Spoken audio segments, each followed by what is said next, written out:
Seri Pelangi di Langit Singosari. Bunga di Kaki Gunung Kawi. Audiobook, novel silat. Cerita, Esa Mintarja. Bab 123. Mahisa Agni menjadi ragu-ragu. Sebenarnya ia senang sekali mendapat tawaran Witantra untuk tinggal di Tumapel. Tetapi apabila sekilas terbayang wajah adik ipar Witantra itu, terasa bulu-bulu tengkuk Mahisa Agni meremang. Bagaimana Agni? Apakah kau bersedia? Pada suatu saat aku mungkin akan memerlukanmu untuk menghubungi cantrik yang melihat sendiri wajah prajurit itu. Mahisa Agni tidak segera menyahut, ia berdiri di antara dua masalah yang sama-sama berat baginya, ia memang ingin tinggal di Tumapel untuk sementara. Dengan demikian, ia akan ikut membantu menemukan pembunuh pamannya. Tetapi rumah itu serasa didiami oleh sesosok hantu betina. Bagaimana? Desak Witantra. Namun bagaimanapun juga akhirnya Mahisa Agni menganggukkan kepalanya. Ia menganggap kematian pamannya adalah masalah yang penting yang harus dapat dipecahkannya. Apabila ternyata ia tidak dapat tinggal di rumah Witantra, ia akan mencari tempat yang lain, yang mungkin dapat ditempatinya untuk sementara. Dalam pada itu, tiba-tiba sekilas meloncat di dalam angan-angannya seorang yang bernama Ken Arok. Seorang yang pernah dikenalnya dengan baik, yang menurut pendengarannya, telah membantunya dan membantu pamannya pada saat-saat ia berada di dalam kekuasaan Kebo Sindet. Bahkan Ken Arok saat itu tidak memperhitungkan keselamatannya sendiri. Tetapi anak muda itu tidak tinggal di rumahnya. Ia tinggal di dalam barak. Sudah tentu aku tidak dapat tinggal bersamanya, katanya di dalam hati. Nah, apabila demikian, terdengar suara Witantra. Kau akan tinggal di gandok kanan. Setiap saat kau dapat keluar dan memasukinya tanpa terganggu, karena gandok kanan mempunyai pintu masuk ke dalam bilik-biliknya tersendiri. Terima kasih Witantra, sahut Mahisa Agni. Witantra kemudian membawa Mahisa Agni ke dalam bilik yang diperuntukannya. Tetapi begitu Witantra meninggalkannya di dalam bilik itu, hatinya menjadi berdebar-debar. Di muka pintu bilik itu berdiri seorang gadis sambil tersenyum. Bukankah Kakang Witantra cukup baik terhadapmu? Mudah-mudahan kau kerasan tinggal di sini. Mudah-mudahan. Apakah kau setuju? Mahisa Agni menganggukkan kepalanya. Ya, aku sangat berterima kasih. Mahisa Agni menarik nafas dalam-dalam ketika ia mendengar suara tertawa gadis itu menjauh. Kemudian, hilang perlahan-lahan. Atas persetujuan Witantra, Mahisa Agni pada suatu kesempatan telah pergi menemui Ken Arok di baraknya. Dengan penuh harapan Mahisa Agni ingin menyampaikan persoalannya kepada anak muda yang baik itu. Ia yakin bahwa Ken Arok pasti tidak akan berkeberatan untuk membantunya. Ternyata kedatangan Mahisa Agni telah sangat mengejutkan anak muda itu, sehingga sejenak ia berdiri dengan tegangnya seperti melihat hantu yang sangat menakutkan. Apakah kedatanganku terasa aneh bagimu Ken Arok? Bertanya Mahisa Agni tanpa prasangka apapun. Tidak, Ken Arok tergagap. Aku senang sekali mendapat kunjunganmu. Apakah kau baru saja datang dari Karautan atau Panawijen lama? Mahisa Agni menggelengkan kepalanya. Tidak Ken Arok. Aku baru saja datang dari Lulumbang. Terasa darah Ken Arok berguncang di dalam jantungnya. Sejenak ia membeku di tempatnya. Namun sejenak kemudian terasa dadanya menjadi seakan-akan pepat. Berbagai prasangka telah timbul di dalam hatinya. Hampir saja ia kehilangan pengamatan diri dan berbuat sesuatu di luar sadarnya. Untunglah bahwa ia masih berhasil mengekang dirinya. Ia masih berhasil menahan hati, seolah-olah tidak pernah terjadi sesuatu dengan dirinya, betapapun berat tekanan di dadanya. Bahkan kemudian Ken Arok mengangguk-anggukkan kepalanya. Dengan tenangnya ia bertanya. Apakah kau baru mengunjungi pamanmu? Dan apakah Empu Gandring baik-baik saja? Mahisa Agni menarik nafas dalam-dalam. Kemudian ia berdesah. Pamanku bernasib kurang baik. Kenapa? Ken Arok tampak terkejut. Pamanku telah mati terbunuh. Persoalanku sudah selesai. Ken Arok menjadi tegang sejenak. Namun dadanya menjadi semakin lapang. Dengan demikian, jelas baginya bahwa Mahisa Agni sama sekali tidak menaruh prasangka apapun terhadapnya. Aku datang ke rumahnya di malam hari, tetapi aku tinggal menemukan mayatnya di dalam sanggarnya. Aneh, jawab Ken Arok. Empu Gandring adalah seorang yang pilih tanding dalam olah kanuragan. Ya, tetapi ia sama sekali tidak mendapat kesempatan untuk melawan. Ken Arok mengangguk-anggukan kepalanya. Sementara Mahisa Agni menceritakan apa yang dilihatnya. Pengecut, Ken Arok menggeram. Apakah pamrih orang itu dengan membunuh Empu Gandring? Mahisa Agni menggelengkan kepalanya. Aku tidak tahu. Dan tidak seorang pun yang tahu. Ken Arok mengangguk-anggukan kepalanya. Gumamnya. Apakah tidak ada ciri-ciri yang dapat menunjukkan siapakah pembunuh itu? Ada, sahut Mahisa Agni. Seorang prajurit dengan selempang tali berwarna kuning keemasan. Prajurit pengawal istana, ia berseru. Iya, pengawal istana. Apakah kau sudah bertemu dengan Witantra? Aku tinggal di rumahnya, sementara aku mencari siapakah pembunuh pamanku itu. Witantra sedang menyelidiki semua anak buahnya. Mudah-mudahan akan segera diketemukan. Ken Arok mengangguk-anggukan kepalanya. Kemudian katanya. Aku akan membantumu Mahisa Agni. Aku akan berusaha untuk ikut mencari siapakah orangnya di dalam lingkungan prajurit pengawal. Meskipun aku bukan dari lingkungan itu, tetapi karena aku seorang pelayan dalam, maka tugas-tugasku hampir bersamaan dengan para pengawal. Dengan demikian aku banyak mengenal mereka bahkan seperti lingkungan sendiri. Dengan tidak langsung aku akan berusaha menemukan orang-orang yang pada saat terbunuhnya Empu Gandring tidak berada di tempatnya. Terima kasih Ken Arok. Aku memang mengharapkan bantuanmu dan bantuan segala pihak. Mudah-mudahan segera berhasil. Baiklah. Tetapi, sampai kapan kau berada di Tumapel? Aku tidak tahu. Ken Arok mengangguk-anggukan kepalanya. Kemudian dengan sungguh-sungguh ia berkata. Tetapi hati-hatilah Mahisa Agni. Agaknya pembunuhan itu telah direncanakan untuk maksud tertentu. Kehadiranmu di sini pasti akan menjadi perhatian prajurit itu. Aku sudah memperhitungkan, jawab Mahisa Agni. Tetapi aku tidak mempunyai jalan lain. Sebenarnya kau tidak perlu berada di Tumapel. Kau dapat kembali ke Karotan atau ke Lulumbang. Serahkan persoalanmu di sini kepadaku dan kepada Witantra. Setiap saat aku atau Witantra akan menghubungimu di mana kau tinggal. Mahisa Agni mengangguk-anggukan kepalanya. Tetapi ia menjawab. Sementara aku akan tinggal di Tumapel. Tetapi sudah tentu tidak terlampau lama, karena pekerjaanku sendiri. Apabila orang itu masih belum dapat kita ketemukan, maka pada suatu saat aku harus meninggalkan kota ini. Aku berterima kasih sebelumnya kepadamu dan kepada Witantra atas semua bantuan yang akan kalian berikan kepadaku. Itu sudah menjadi kewajibanku. Juga menjadi kewajiban Witantra. Ia harus bertanggung jawab atas orang-orangnya, meskipun seandainya orang itu masih mempunyai sangkut paut dengannya. Ya, Witantra memang tidak ingkar. Aku percaya. Bukan watak Witantra untuk mengingkari tanggung jawabnya. Tetapi, aku pesan kepadamu Agni. Sungguh. Agar kau berhati-hati. Pembunuh pamanmu adalah seorang yang kejam dan yang paling berbahaya, ia seorang yang licik. Aku menyadari. Karena itu aku akan tetap berhati-hati. Dan atas perhitungan semacam itu pula lah, aku mempersiapkan diriku sebaik-baiknya. Aku membawa senjata paman yang paling terpercaya. Mungkin sewaktu-waktu berguna bagiku. Dada Ken Arok berdesir mendengar keterangan itu. Senjata Empu Gandring yang terpercaya. Senjata itu pasti senjata yang paling baik yang pernah dibuatnya, karena senjata itu dipergunakannya sendiri. Ia tidak akan membuat senjata yang lain yang akan melampaui senjatanya sendiri. Sejenak kemudian, maka Mahisa Agni pun segera minta diri untuk segera kembali ke rumah Witantra. Setelah sekali lagi ia mengucapkan terima kasih, maka ia pun meninggalkan barak anak muda anggota pelayan dalam istana Tumapel itu. Ken Arok yang masih berdiri di regol halaman memandangi Mahisa Agni sampai hilang di tikungan. Namun sesaat kemudian ia menggeretakkan giginya. Kenapa kau ikut campur persoalan pamanmu Agni? Dengan demikian, maka kau pun harus dimusnahkan. Sayang, kau masih terlampau muda untuk mati. Tetapi apa boleh buat? Ken Arok menghentakkan kakinya. Kemudian menggeram. Ia merasa sangat terganggu atas kehadiran Mahisa Agni di Tumapel.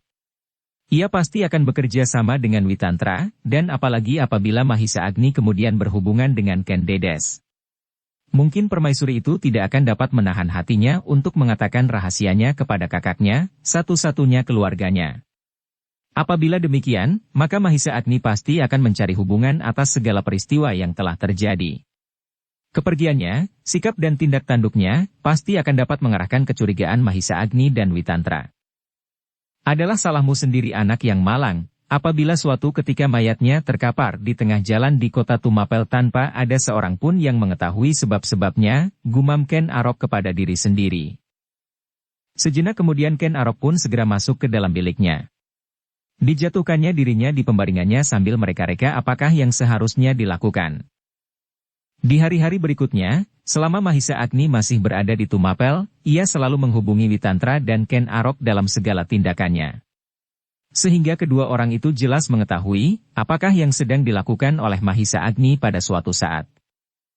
Aku sama sekali belum dapat mengatakan tentang kemungkinan untuk menemukan pembunuh itu, berkata Witantra pada suatu ketika. Mahisa Agni mengangguk-anggukan kepalanya, katanya. Pada suatu ketika, kita harus melihat keluar lingkungan pasukan pengawal. Siapa saja yang pada saat-saat itu tidak berada di Tumapel dan di rumah masing-masing. Tetapi Witantra menggeleng. Tidak mungkin Agni. Terlampau, banyak orang yang harus dihubungi. Dan waktu pun sudah melangkah semakin jauh dari peristiwa itu. Mahisa Agni menyadarinya, tetapi ia masih belum berputus asa. Katanya kemudian, aku akan minta tolong kepada Ken Arok untuk melakukan penyelidikan di luar lingkungan pengawal istana. Memang hal itu dapat diusahakan. Tetapi hasilnya sangat kecil untuk diharapkan.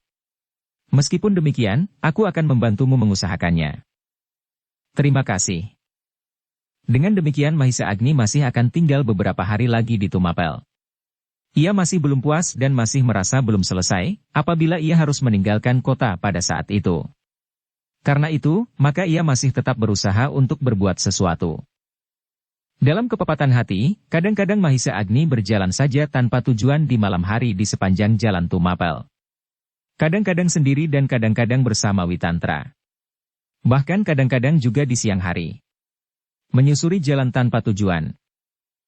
Kadang-kadang ia singgah di barak Ken Arok untuk berbicara tentang kemungkinan-kemungkinan yang dapat terjadi. Tetapi Mahisa Agni tidak pernah mendapatkan petunjuk yang dapat memberinya jalan terang. Kita akan berusaha terus Agni, berkata Ken Arok. Tetapi sampai kapan, dan sampai sejauh mana, aku tidak dapat mengatakan. Karena itu, apa tidak lebih baik bagimu untuk menyerahkan persoalan ini kepada Witantra? Aku akan membantunya sekuat-kuat tenagaku. Mahisa Agni yang merasa sudah terlampau lama tinggal di Tumapel mengerutkan keningnya. Aku akan mempertimbangkannya, jawabnya. Sepeninggal Mahisa Agni, Ken Arok menjadi gelisah. Tiba-tiba ia mengenakan pakaian seorang prajurit. Di bawah kainnya disembunyikannya sebuah tali berwarna kuning keemasan. Kemudian dengan diam-diam ia meninggalkan baraknya, melalui pintu butulan lewat saat matahari terbenam. Sementara itu Mahisa Agni berjalan sambil merenung, menyusuri jalan yang telah menjadi semakin sepi, karena malam menjadi semakin dalam. Tetapi Mahisa Agni sama sekali tidak menghiraukannya. Hanya sekali-kali dikerlingnya lampu-lampu yang dipasang di regol-regol halaman, dan di sudut-sudut simpang jalan. Tetapi tidak ada yang menarik perhatiannya. Karena itu, maka ia berjalan saja dengan kepala menunduk.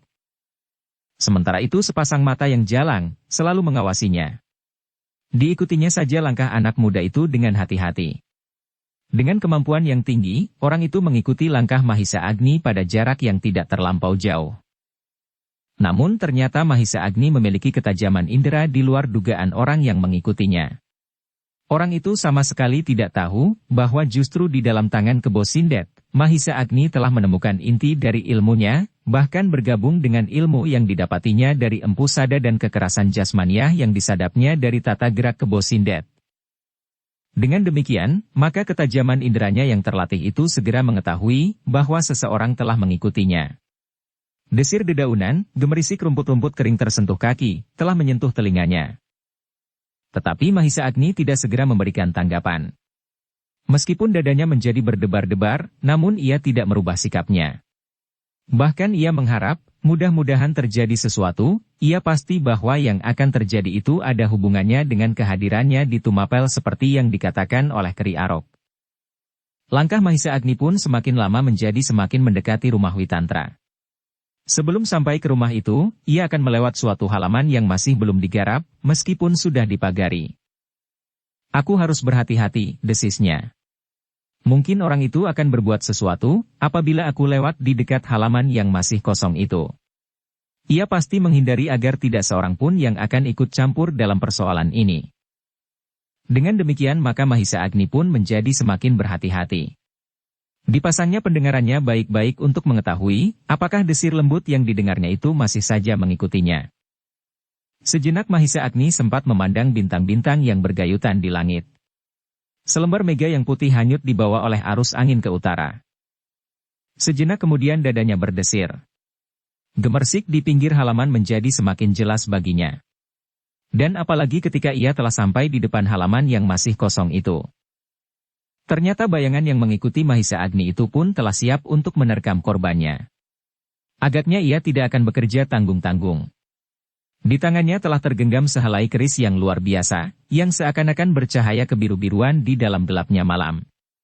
Namun di antara cahayanya yang biru itu terdapat beberapa bintik warna kekuning-kuningan. Dengan susah payah orang itu menahan nafasnya. Ia memang menunggu Mahisa Agni sampai di depan halaman kosong itu, supaya apabila timbul beberapa keributan, suaranya tidak segera didengar oleh rumah di sebelah jalan. Aku harus membunuhnya pada tikaman yang pertama, desis bayangan itu di dalam hatinya. Karena itu, maka ia berusaha untuk semakin dekat dengan Mahisa Agni.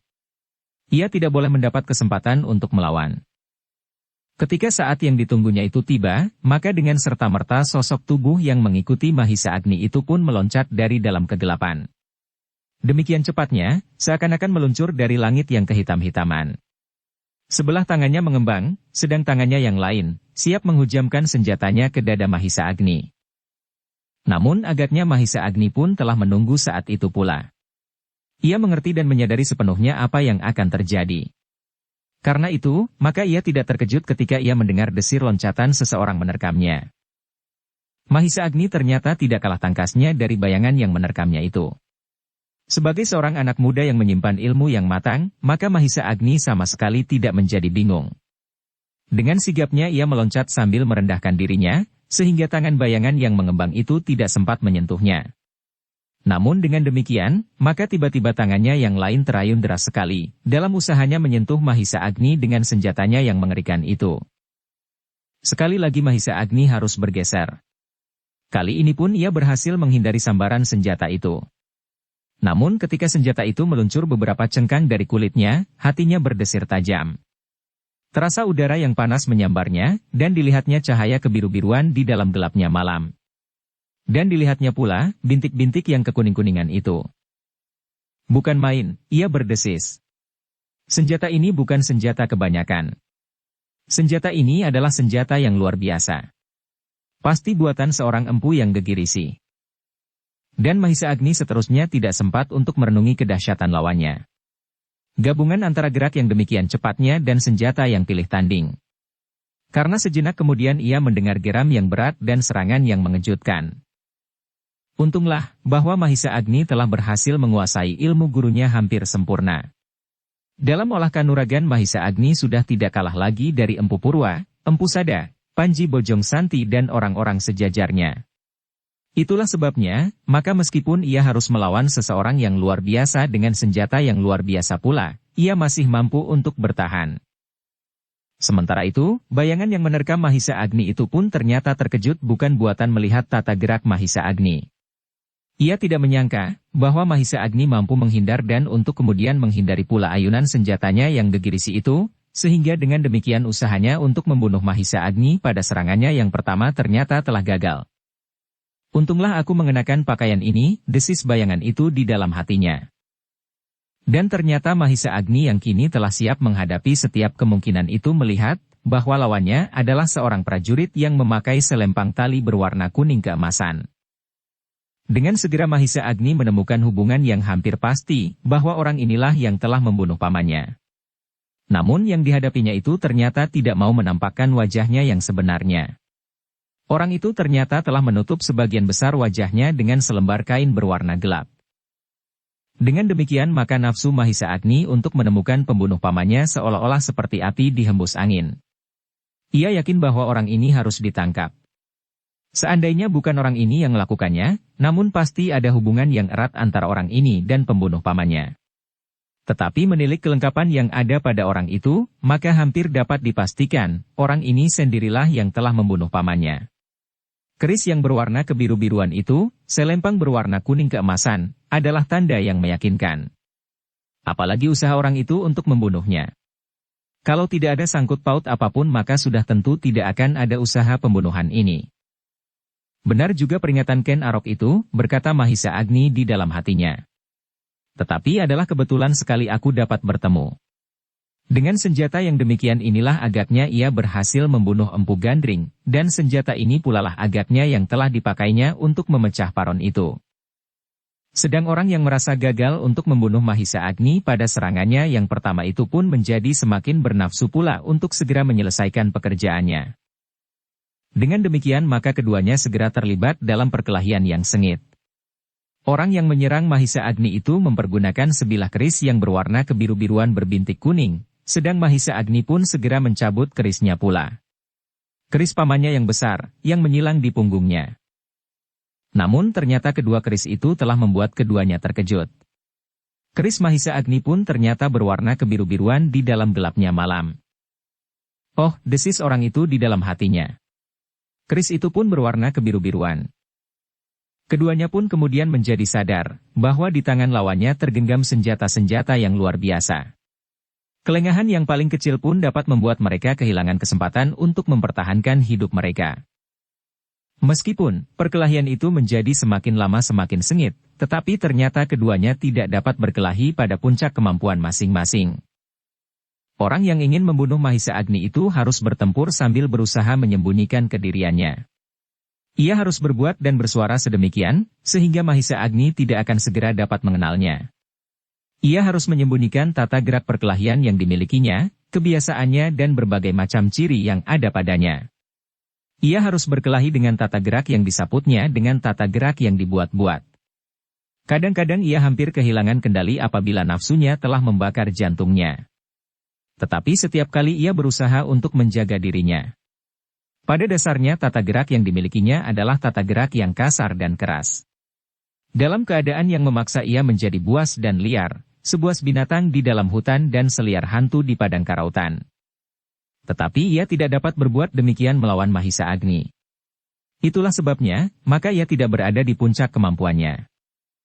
Sedang Mahisa Agni pun harus berhati-hati. Ia sadar, bahwa keris pamannya itu adalah sebilah keris yang dahsyat. Kalau ia menyentuh tubuh lawannya, maka sulit baginya untuk mengharapkan lawannya itu dapat bertahan untuk hidup. Padahal ia ingin menangkap lawannya itu hidup-hidup. Ia ingin mendengar keterangan tentang pamannya. Apakah latar belakang dari pembunuhan yang keji dan licik itu? Dengan demikian, maka Mahisa Agni pun harus menjaga dirinya. Ia ingin mengalahkan lawannya, tetapi tidak membunuhnya. Padahal keduanya adalah orang-orang yang aneh. Mahisa Agni, dalam umurnya yang semuda itu, ternyata telah memiliki ilmu yang sukar dicari tandingnya. Sama sekali tidak diduga oleh lawannya itu, bahwa Mahisa Agni ternyata adalah seorang yang pilih tanding. Tetapi, lawannya itu pun adalah orang yang aneh. Ia memiliki ketahanan tubuh dan kecepatan bergerak yang luar biasa. Meskipun kadang-kadang ia menjadi bingung dan tidak mengerti apa yang harus dilakukan. Apabila demikian, maka ia pun segera meloncat dengan loncatan yang aneh, mengambil jarak dari lawannya. Meskipun, Mahisa Agni mempunyai kelebihan dari lawannya, bahwa senjatanya lebih panjang, namun ia kurang dapat memanfaatkannya, karena ia tidak ingin membunuh lawannya. Yang bergetar di dalam dadanya, ialah suatu keinginan untuk menangkapnya hidup-hidup. Ia akan membawanya kepada Witantra dan menuntut diadilinya sesuai dengan keharusan seorang prajurit.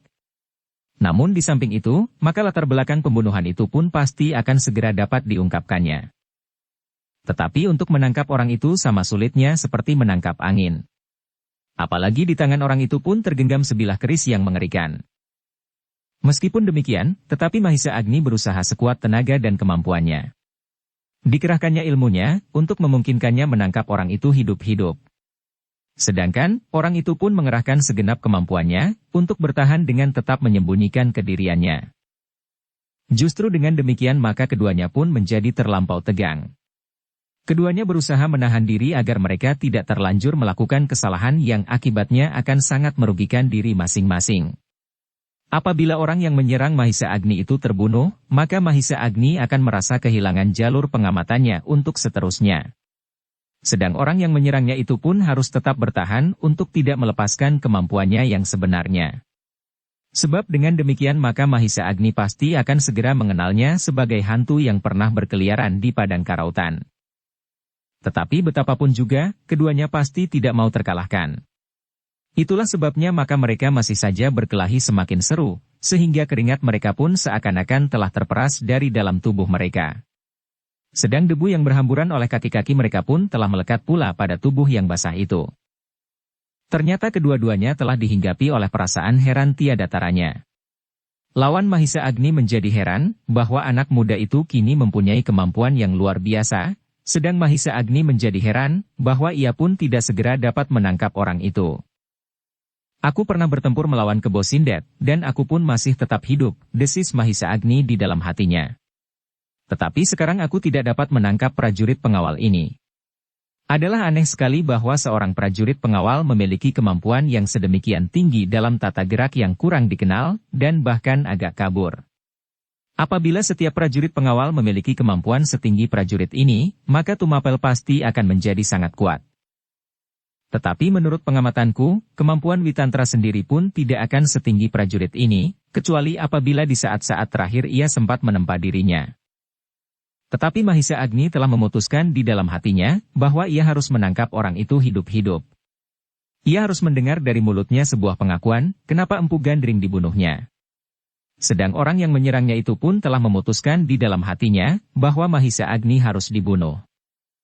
Namun bahwa orang itu mempergunakan menutup wajah, telah sangat menarik perhatian Mahisa Agni. Ia menjadi semakin bernafsu untuk mengetahui siapakah orang yang tiba-tiba saja telah menyerangnya dan yang menurut dugaannya, telah membunuh Empu Gandring itu pula. Semakin sengit keduanya bertempur, maka semakin terasa oleh orang yang bertutup muka itu, bahwa ia tidak akan dapat mengalahkan Mahisa Agni. Seandainya ia tidak harus menyembunyikan dirinya dalam tata gerak sekalipun, belum pasti ia dapat menang, apalagi selama ia masih belum dapat mencurahkan segenap kemampuannya. Kenapa aku harus merahasiakan diri? Kadang-kadang tumbuh pertanyaan itu di dalam hatinya. Bukankah aku akan membunuhnya? Meskipun ia mengerti siapa aku, namun ia tidak akan dapat berkata lagi kepada siapapun, karena ia akan segera terkapar di tanah. Mati. Tetapi ternyata ia menjadi ragu-ragu sendiri. Apakah aku dapat melakukannya? Ternyata kemudian bahwa Mahisa Agni memang seorang yang luar biasa. Apalagi di tangannya tergenggam senjata yang dahsyat pula. Sehingga akhirnya lawannya pun harus mengakui bahwa tidak akan mungkin untuk memenangkan perkelahian itu.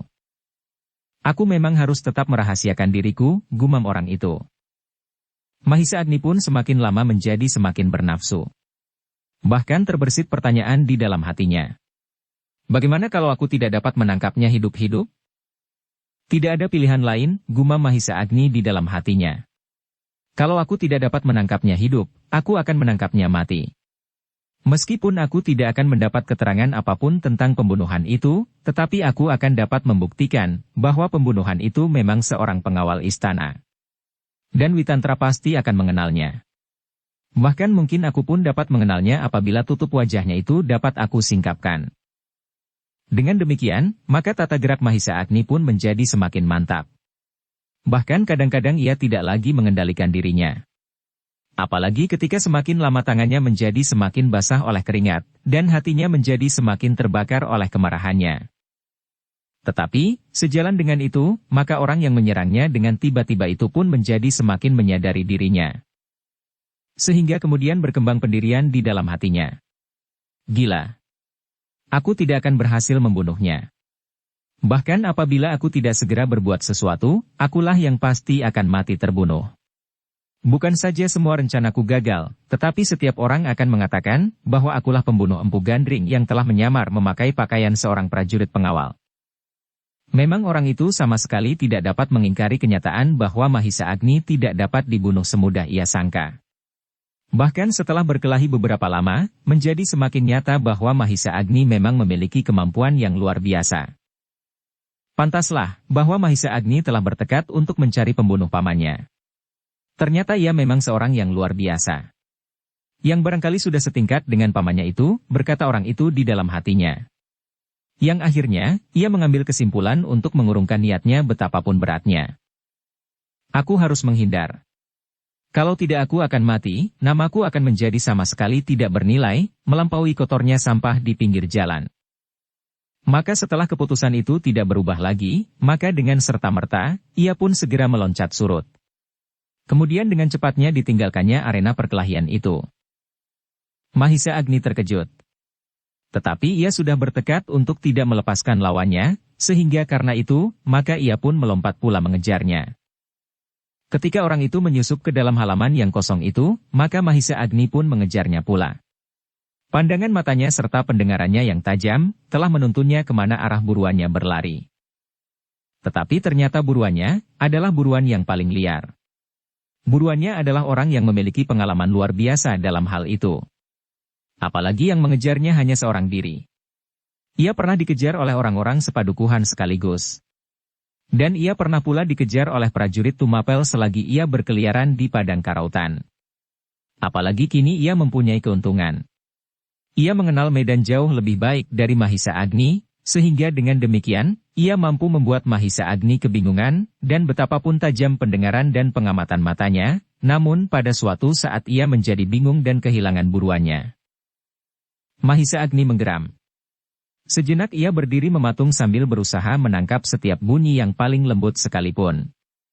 Tetapi usahanya ternyata sia-sia. Lawannya yang menyadari dengan siapa ia berhadapan, berusaha untuk menghilangkan segala macam jejak. Dipergunakannya segala kemampuannya, untuk menghindarkan dirinya dari pengamatan lawannya. Apakah ia mampu melenyapkan dirinya seperti asap, geram Mahisa Agni? Tidak mungkin ia lari. Aku tidak mendengar langkah itu, namun aku tidak mendengar desah nafasnya. Mahisa Agni masih juga diam membeku di tempatnya. Ia menunggu sejenak. Namun ia tidak dapat menangkap isyarat apapun yang dapat memberinya jalan untuk menemukan lawannya di dalam gelapnya malam. Yang didengarnya adalah gemersik angin yang silir menggerakkan dedaunan, dan derik cengkerik di mulut liang. Selainnya tidak ada sesuatu pun yang didengarnya. Luar biasa, desisnya. Orang itu dapat menghilang seperti hantu. Aku yakin ia masih ada di sekitar tempat ini. Tetapi aku tidak dapat menemukannya. Meskipun Mahisa Agni masih menunggu sejenak di tempatnya, namun ia tidak berhasil menemukan sesuatu, sehingga akhirnya ia menjadi jemu. Sayang, katanya di dalam hati. Kalau aku tidak gagal, aku akan dapat membuka tabir pembunuhan itu sekarang. Tetapi sayang sekali. Orang itu berhasil lolos. Mahisa Agni pun kemudian tidak menunggu lebih lama lagi. Dengan hati-hati ia meninggalkan tempatnya. Kerisnya masih ada di dalam genggamannya. Ia masih harus tetap bersiap menghadapi setiap kemungkinan apabila dengan tiba-tiba saja lawannya itu menyerangnya. Namun tidak seorang pun lagi yang ditemuinya di sekitar tempat itu. Sehingga ketika ia berjalan lagi di jalan yang dilaluinya semula, keris itu disarungkannya. Ia tidak mau menarik perhatian orang lain yang sama sekali tidak berkepentingan, apalagi para peronda yang sedang nganglang di malam hari. Ceritanya tentang prajurit yang tiba-tiba menyerangnya itu sangat menarik perhatian Witantra. Sambil mengangguk-anggukan kepalanya ia berdesis. Benar-benar mengherankan. Tetapi sepengetahuanku, tidak ada seorang pun prajurit pengawal yang memiliki kemampuan begitu tinggi. Meskipun demikian aku akan menyelidikinya. Aku akan meneliti setiap prajurit sampai perwira yang paling tinggi. Terima kasih, jawab Mahisa Agni. Mudah-mudahan aku akan dapat menjumpai orang itu lagi pada kesempatan lain. Mudah-mudahan, dan aku pun akan mencari kesempatan untuk itu pula. Maka sejak itu, Mahisa Agni menjadi semakin sering keluar di malam hari. Ia mencari kesempatan seperti kesempatannya yang hilang itu. Tetapi beberapa hari kemudian tidak terjadi sesuatu pada dirinya. Pada suatu ketika, maka diperlukannya datang kepada Ken Arok untuk menceritakan apa yang telah terjadi atasnya. Gila, Ken Arok mengumpat. Itu sudah keterlaluan. Untunglah bahwa kau masih mampu menghindarinya. Aku akan selalu berhati-hati, Ken Arok. Nah, apa kataku? Bukankah orang itu terlampau licik? Ken Arok berhenti sebentar, lalu. Agni. Orang itu akan melakukannya sekali lagi dan sekali lagi. Di kesempatan lain ia akan berbuat lebih licik dan lebih kasar. Mungkin ia memakai panah atau tulup beracun atau apapun karena ia tidak mungkin mengalahkan kau dalam perkelahian. Ia akan mengintipmu, dan dengan tiba-tiba menyerangmu dari jarak yang cukup jauh, dengan berbagai macam cara dan senjata. Mahisa Agni mengangguk-anggukan kepalanya. Tetapi ia menjawab. Aku sudah bertekad untuk menemukan pembunuh itu, Ken Arok. Apapun yang akan aku hadapi. Aku memang sudah mempersiapkan diriku sejak aku berangkat dari Lulumbang. Ken Arok menarik nafas dalam-dalam. Katanya kemudian. Kalau kau memang sudah memutuskan untuk melakukannya, apa boleh buat. Tetapi kau harus berhati-hati. Terima kasih, Ken Arok. Mungkin setiap saat aku memerlukan bantuanmu. Mungkin aku tidak hanya berhadapan dengan 1-2 orang. Tetapi dengan sebuah gerombolan yang aku tidak dapat menduga jumlahnya.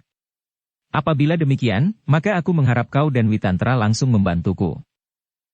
Oh, jangan cemas. Witantra adalah seorang pemimpin pasukan pengawal istana.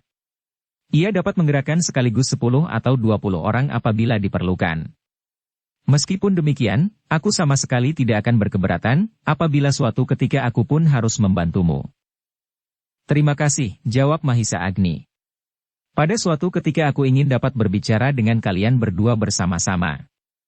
Apakah kau tidak berkeberatan apabila pada suatu kesempatan kau datang berkunjung ke rumah Witantra? Tentu tidak, Agni. Tetapi di dalam tata keprajuritan, jarak antara aku dan Witantra agak jauh. Meskipun secara pribadi Witantra sangat baik kepadaku. Mahisa Agni menarik nafas dalam-dalam. Ia tidak pernah berpikir tentang jenjang kepangkatan karena ia sendiri bukan seorang prajurit. Karena itu, maka katanya. Pergilah bersama aku. Aku tidak pernah menghiraukan jenjang semacam itu. Ken Arok berpikir sejenak. Lalu. Baiklah. Aku akan ikut bersamamu pergi ke rumah Witantra. Sekarang aku sedang tidak mempunyai kerja apapun. Aku akan pergi bersamamu sekarang. Bagus, sambut Mahisa Agni. Marilah, kita pergi menemui Witantra. Keduanya pun kemudian pergi ke rumah Witantra. Witantra menyambut kedatangan Ken Arok dengan senang hati. Bahkan dengan jujur ia menyatakan kesulitannya mengenai masalah Empu Gandring itu. Sampai saat terakhir Witantra belum menyatakan persoalan itu secara terbuka. Ia masih berusaha untuk mencari jejak dengan diam-diam sebelum ia mengambil jalan yang lain. Baik Witantra maupun Mahisa Agni sama sekali tidak berprasangka apapun terhadap Ken Arok, sehingga dengan demikian, maka pembicaraan itu pun berjalan dengan sepenuh minat. Mereka tidak menyadari arti yang tersirat di dalam setiap tarikan nafas Ken Arok dan di setiap anggukan kepalanya. Pembicaraan itu terhenti ketika seorang gadis keluar dari ruang dalam sambil menjinjing nampan berisi mangkuk air hangat, sehangat sikap gadis itu sendiri. Mahisa Agni menarik nafas dalam-dalam. Setiap ia melihat Ken Umang hatinya selalu bergetar. Bukan karena ia tertarik kepada gadis itu, tetapi justru sebaliknya. Kadang-kadang ia menjadi ngeri melihat sikapnya yang berlebih-lebihan. Ken Arok pun pernah melihat gadis itu apabila ia berkunjung ke rumah Witantra meskipun jarang-jarang sekali. Tetapi ia pun kurang menaruh perhatian atas gadis itu. Apalagi setelah seluruh perhatiannya dicurahkannya kepada Ken Dedes. Maka seolah-olah tidak ada perempuan lain di dunia ini kecuali permaisuri itu. Tetapi, kali ini sikap Ken Umang terlampau menyentuh perhatiannya, sehingga mau tidak mau Ken Arok menatapnya juga untuk sejenak. Adalah aneh sekali, bahwa Ken Arok itu kini tiba-tiba telah berubah. Seakan-akan ia telah terlempar kembali ke dalam dunianya yang gelap. Hampir setiap saat ia terdorong untuk melakukan berbagai macam kejahatan. Dan hampir setiap kali ia bertemu dengan perempuan dan gadis-gadis, nafsunya tidak dapat terkendali lagi. Sebelum ia melakukan rencananya yang berlumuran darah, maka ia merasa bahwa penyakitnya itu pun telah sembuh seperti kegemarannya berburu harta benda di padang karautan. Tetapi tiba-tiba sejalan dengan titik-titik darah yang membasahi tangannya, maka nafsunya itu pun seakan-akan terangkat kembali. Ken Dedes baginya adalah perempuan idaman. Ia adalah puncak dari segala cita-cita. Tetapi ia tidak tahu, kenapa gadis yang pernah sekali dua kali dilihatnya ini, tiba-tiba telah menarik perhatiannya pula. Oh, aku benar-benar telah menjadi gila. Gila segala-galanya. Tetapi sudah tentu bahwa Ken Umang bukanlah Ken Dedes. Ken Dedes adalah seorang perempuan yang halus dan lembut. Seorang perempuan lambang dari cita-cita yang agung. Sedangkan Umang adalah lambang dari dunia ini. Dunia dengan segala macam warnanya yang cemerlang. Dunia tempat kita meneguk airnya. Bukan sekedar meneguk airnya, tetapi kita harus meneguk kegembiraannya sampai tuntas. Dan aku memerlukan kedua-duanya, Ken Arok bergumam di dalam hatinya, namun kemudian. Oh, itu adalah perbuatan yang sangat bodoh. Aku harus menyelesaikan rencanaku lebih dahulu. Kalau aku memalingkan perhatianku, maka aku akan terlempar jatuh ke dalam bencana. Tetapi pancaran mata Ken Umang yang seakan-akan bara api yang menyentuh jantungnya, tidak dapat dilupakannya. Namun Ken Umang tidak duduk bersama mereka, karena di antara mereka ada Witantra. Ia hanya meletakkan mangkuk-mangkuk minuman, kemudian meninggalkan mereka dengan langkah yang menyentuh hati. Hati Ken Arok. Gadis ini pasti dapat menghangatkan kehidupan. Sedangkan Dedes adalah sumber dari cinta dan cita-cita. Namun untuk memperjuangkan cita-cita aku memerlukan gairah yang menyala. Tetapi Ken Arok tidak dapat berangan-angan terlampau lama. Sejenak kemudian Mahisa Agni dan Witantra telah terlibat dalam pembicaraan, sehingga mau tidak mau, Ken Arok pun harus memperhatikannya pula. Namun, Ken Arok tidak lama lagi duduk bersama mereka. Sejenak kemudian ia minta diri dengan berbagai macam alasan. Dengan demikian, maka Mahisa Agni dan Witantra tidak dapat menahannya lagi. Sepeninggal Ken Arok, maka Witantra pun mempersilahkan Mahisa Agni beristirahat di biliknya, karena ia pun akan pergi untuk sesuatu keperluan. Beristirahatlah, berkata Witantra. Pekerjaan kita masih terlampau banyak. Terima kasih, sahut Mahisa Agni. Maka sepeninggal Witantra, Mahisa Agni pun segera pergi ke biliknya. Langkahnya lambat, sedang kepalanya tertunduk dalam-dalam. Berbagai persoalan tersangkut di kepalanya. Sedang persoalan pamannya masih terlampau gelap baginya. Mahisa Agni menarik nafas dalam-dalam. Langkah kuda Witantra sudah tidak terdengar lagi. Yang kini terdengar tinggallah tarikan nafasnya sendiri. Perlahan-lahan Mahisa Agni menarik daun pintu biliknya, tetapi ketika ia menjengukkan kepalanya, maka tiba-tiba saja darahnya serasa berhenti. Sama sekali tidak terlintas di dalam benaknya, bahwa hal itu dapat terjadi. Sehingga dengan demikian sesaat ia berdiri saja membeku di depan pintu. Dengan dada serasa retak, Mahisa Agni melihat Ken Umang berbaring di pembaringannya. Ketika pintu itu terbuka, maka gadis itu berpaling. Namun seperti acuh tak acuh saja ia berdesis. Masuklah Agni. Agni masih tegak di luar pintu. Kakinya seakan-akan menjadi beku sehingga ia tidak tahu apa yang sebaiknya dilakukannya. Masuklah, sekali lagi ia mendengar suara Ken Umang. Namun suara itu bagaikan ringkik iblis betina yang mengerikan. Kenapa kau berdiri saja di situ? Masuklah Agni. Tidak ada orang lain di rumah. Kakang Witantra baru saja pergi, sedang istrinya pun tidak ada di rumah pula. Apalagi yang kita segani sekarang? Mahisa Agni masih tetap berdiam diri. Nafasnya menjadi semakin memburu. Namun kakinya masih merasa membeku di tempatnya. Yang terdengar kemudian adalah suara tertawa gadis itu. Di sela-sela tertawanya ia berkata, "Kemarilah anak Panawijen. Adikmu telah menjadi seorang permaisuri. Tidak sepantasnya masih kau saja tetap menjadi seorang pemalu seperti anak-anak padesan yang lain." Dada Mahisa Agni benar-benar serasa menjadi bengkak. Tetapi ketika Ken Umang itu memandanginya, sorot mata gadis itu seakan-akan telah memukaunya, sehingga ia tidak berdaya untuk meninggalkan tempatnya. Sebagai seorang laki-laki muda, maka darahnya pun telah mulai merangkak ke kepalanya. Sikap dan tatapan mata Ken Umang seakan-akan bara yang telah memanasi darahnya yang selama ini dingin membeku. Sejenak Mahisa Agni berdiri seperti patung. Terasa dadanya berguncang-guncang, seperti air laut dihempas angin prahara. "Kenapa kau ragu-ragu?" terdengar suara Ken Umang. Seulas senyum telah membuat jantung Mahisa Agni menjadi semakin panas. Namun, tiba-tiba Mahisa Agni menggeretakkan giginya. Ia adalah seorang anak muda yang hampir sepanjang umurnya berada di padepokan seorang pendeta. Ia telah terlatih untuk menggunakan nalar di samping perasaannya. Sehingga dengan demikian ia dapat menimbang budi dengan pandangan yang wening. Demikian juga ketika ia kini seakan terbentur pada suatu keadaan yang hampir tidak dapat dihindarinya sebagai seorang laki-laki muda. Maka dengan sekuat keteguhan hatinya, ia berhasil menguasai dirinya dalam keweningan budi. Karena itu, perlahan-lahan Mahisa Agni berhasil menenangkan hatinya. Ia mulai dapat melihat jalan yang harus dilaluinya. Ia mulai menyadari bahwa rumah ini adalah rumah Witantra, dan gadis itu adalah adik iparnya. Apabila terjadi sesuatu atas gadis itu, meskipun sebagian adalah karena kesalahannya sendiri, apakah yang harus dikatakannya? Mahisa Agni menjadi ngeri memikirkannya, dan kengerian yang demikian itu ditanggapinya dengan ucapan syukur. Mahisa Agni menarik nafas dalam-dalam ketika ia masih mendengar Ken Umang memanggilnya. Agni, Agni. Mahisa Agni kini telah menjadi tenang. Sambil mengangguk-anggungkan kepalanya ia berkata, "Apakah kau menyadari apa yang kau lakukan, Ken Umang?" Pertanyaan yang tidak disangka-sangka itu serasa membakar telinga gadis itu. Tiba-tiba saja ia terloncat berdiri.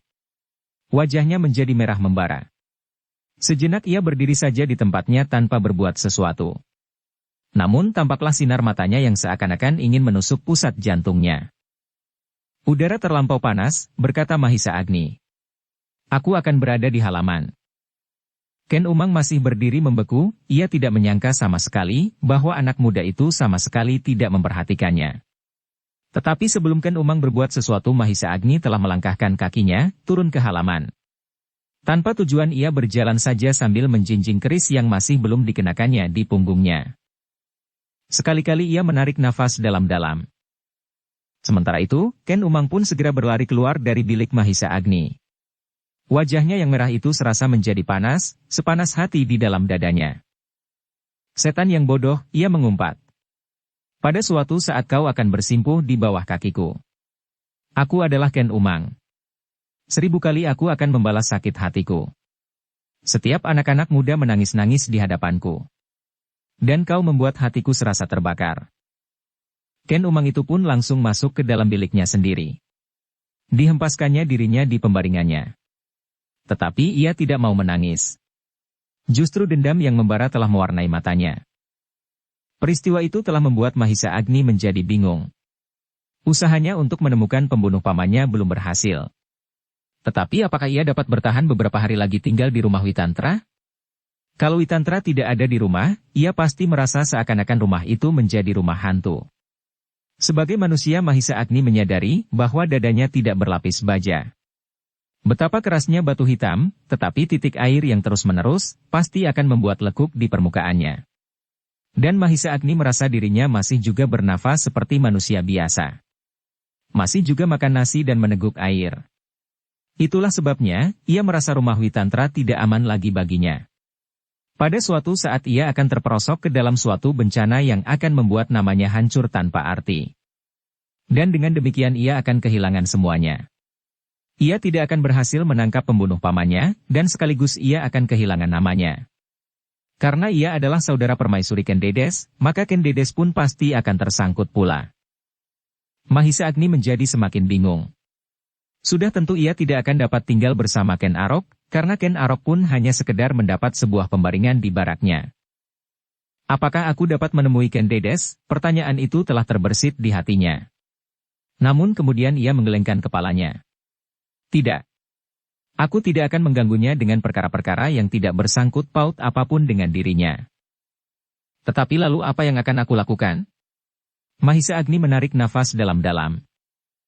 Namun akhirnya ia tidak dapat menemukan jalan apapun. Tinggal di rumah Witantra akan sangat berbahaya baginya, sedang tempat yang lain tidak dapat diketemukannya. Ketika Witantra pulang, barulah Mahisa Agni mengikutinya masuk ke pendapa. Meskipun demikian hatinya sama sekali sudah tidak tenteram. Setiap kali ia menjadi gelisah.